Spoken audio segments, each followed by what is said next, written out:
John Roginting dalam sebuah tulisan yang berjudul Pria Bersempak Merah.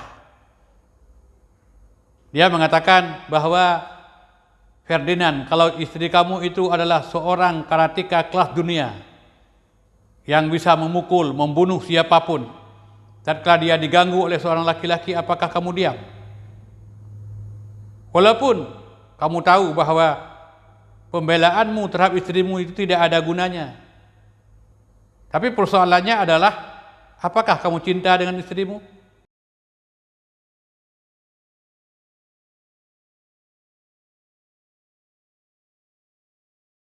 Assalamualaikum warahmatullahi wabarakatuh. Alhamdulillahi wahdah, wassalatu wassalamu ala rasulillah la nabiyya ba'dah.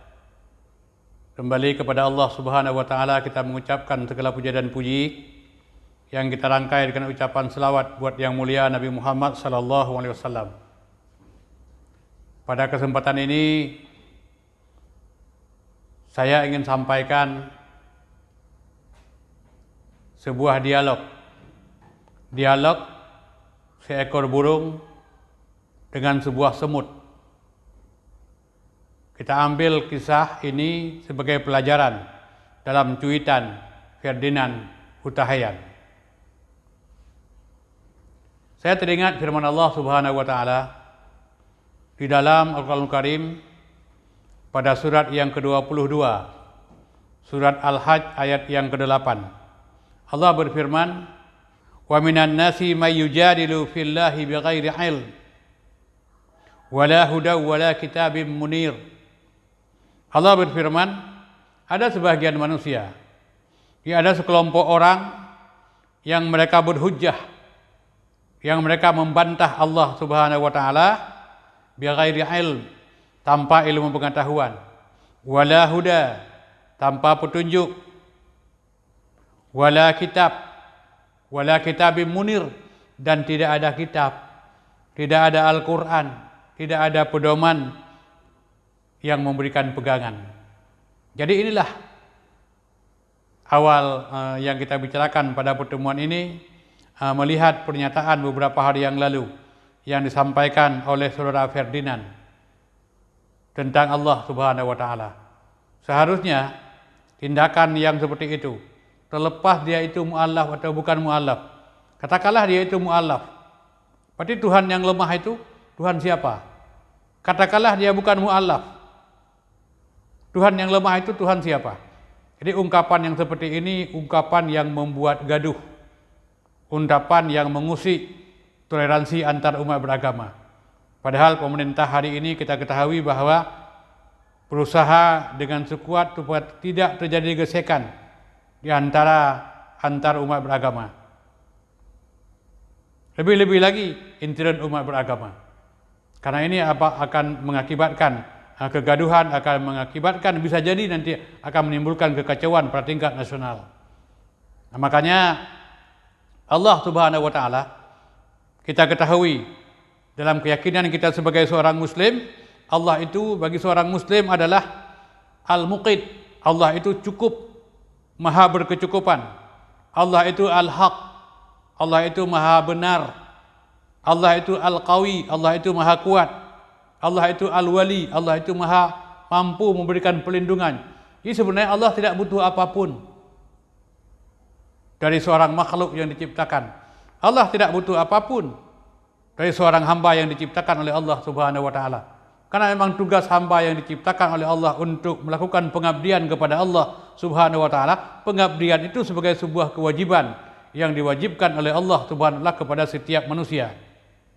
Wa ma khalaqtul jinna wal ins illa liya'budun. Dan untuk itulah manusia diciptakan oleh Allah Subhanahu wa taala, untuk mengabdi dan beribadah hanya kepada Allah Subhanahu wa taala. Saya teringat dalam perjalanan hidup Nabi Ibrahim yang mendapat penyiksaan dari seorang raja yang sangat kejam, Raja Namrud. Pada saat Raja Namrud telah mengumpulkan kayu bakar yang begitu banyak, dia telah menghidupkan kobaran api yang begitu besar, dan dia rencanakan untuk membakar Nabi Ibrahim. Apa yang terjadi? Yang terjadi adalah muncul satu semut dengan membawa setetes air. Dalam perjalanan semut membawa air, dia berjumpa dengan seekor burung. Sambil mengolok-ngolok, sang burung mengatakan kepada semut, "Wahai semut, apa yang kau jinjing? Apa yang kau bawa?"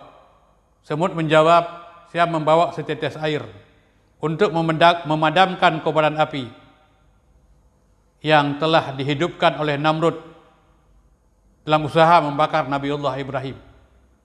Kemudian sambil mengolok-olok, sang burung mengatakan, "Apakah mungkin dengan setetes air kau bisa memadamkan kobaran api yang begitu besar?" Lalu apa jawaban semut? Jawaban semut jawaban yang penuh dengan inspirasi. Jawaban yang bisa memberikan pelajaran bagi orang yang beriman. Jawaban yang bisa memberikan pelajaran bagi orang-orang yang punya idealis, yang masih punya prinsip dalam beragama. Kata semut, "Ini bukan soal padam atau tidak padam. Tapi hari ini aku ingin memperlihatkan kepada Allah yang menciptakan diriku bahwa aku berpihak kepada siapa hari ini." Jadi inilah pelajaran yang paling berharga yang disampaikan oleh sebuah semut, oleh seekor semut. Jadi Allah tidak butuh bantuan. Allah itu sangat kuat. Allah itu sangat gagah. Allah itu sangat perkasa. Tetapi sikap kita sebagai seorang hamba yang telah diberikan banyak oleh Allah Subhanahu wa taala, diberikan sesuatu sesuai dengan kebutuhan yang kita maksud, yang kita inginkan hari ini, maka kita harus bersyukur dengan cara melahirkan satu sikap yang jelas tatkala Allah kita itu dihina dan dicaci maki oleh orang lain. Saya sependapat dengan apa yang dikatakan oleh John Roginting dalam sebuah tulisan yang berjudul Pria Bersempak Merah. Dia mengatakan bahwa, "Ferdinand, kalau istri kamu itu adalah seorang karateka kelas dunia yang bisa memukul, membunuh siapapun, tatkala dia diganggu oleh seorang laki-laki, apakah kamu diam? Walaupun kamu tahu bahwa pembelaanmu terhadap istrimu itu tidak ada gunanya. Tapi persoalannya adalah, apakah kamu cinta dengan istrimu? Kalau kamu cinta dengan istrimu, walaupun pembelaan yang kamu lakukan itu tidak berguna, tidak bermanfaat, tidak berarti dibandingkan dengan kekuatan yang dimiliki oleh istrimu, tapi itu adalah sebagai sebuah bukti cinta yang kamu lakukan terhadap istrimu." Itulah contoh kisah seekor semut. Jadi umat Islam hari ini yang masih ada secuil, sekecil apapun keimanan dalam dirinya, dia tidak akan pernah membiarkan manakala Allah itu diusik, manakala Allah itu diganggu. Itulah sebagai sebuah bukti cinta seorang hamba yang beriman kepada Allah. Tatkala nama Allah diusik, tatkala nama Allah dibicarakan oleh orang yang tak paham, yang tak berilmu, tak berakidah yang cukup, yang memadai, maka timbul ghirah, maka timbul kecemburuan. Dan kecemburuan terhadap perilaku yang seperti ini adalah merupakan bahagian daripada keimanan. Demikian juga dengan Rasulullah SAW, manakala ada orang yang menghinanya. Demikian juga dengan Islam, demikian juga dengan kebenaran. Dan ini adalah merupakan wujud dari bukti seseorang cinta kepada Allah Subhanahu wa taala. Saya kira demikian. Semoga ada manfaat untuk kita semua dan kepada umat Islam. Kiranya kita bisa menempatkan posisi yang benar dalam kondisi kita hidup hari ini. Demikian, terima kasih. Assalamualaikum warahmatullahi wabarakatuh.